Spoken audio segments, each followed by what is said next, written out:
कल्पना कीजिए, सिर्फ 1 घंटे में 10 किलोमीटर के इलाके में अगर 10 सेंटीमीटर से ज़्यादा बारिश हो जाए और वह भी पहाड़ों में, जहां आम तौर पर शांति होती है, वहां उस पल कुदरत अपना सबसे भयानक रूप दिखाती है।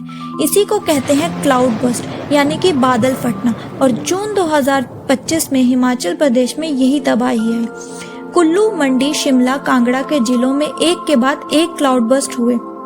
अब सवाल उठता है कि आखिर बादल फटते क्यों हैं? इसका कारण है ओरोग्राफिक लिफ्ट, यानी कि पर्वतीय उभार। जब गर्म और नमी वाली हवा पहाड़ों से टकराती है तो वह ऊपर उठती है, ऊपर जाकर ठंडी होकर बादल बनाती है। आमतौर पर इससे हल्की या मध्यम बारिश होती है, जिसे कहते हैं ओरोग्राफिक रेन, यानी कि पर्वतीय वर्षा, जो फसलों के लिए अच्छी एवं नदियों के लिए संतुलित होती है।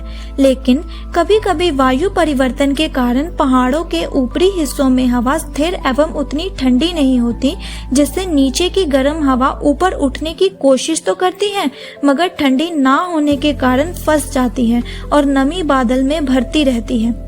फिर एक ही पल में सारा पानी जमीन पर गिरता है और क्लाउड बस्ट हो जाता है। अब सोचिए, इतनी बारिश अगर अचानक से हो तो क्या होगा?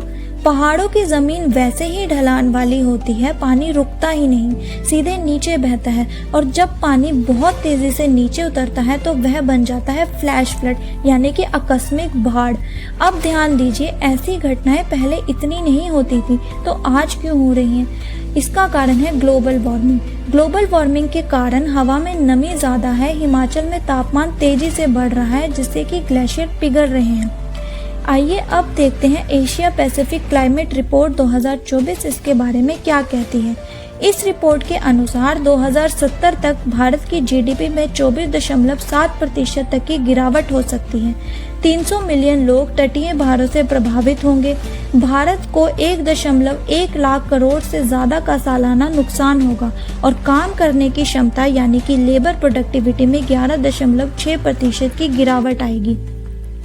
बादल जब फटते हैं तो सिर्फ पानी नहीं बरसता, वो बहा ले जाता है इंसान की लापरवाही भी।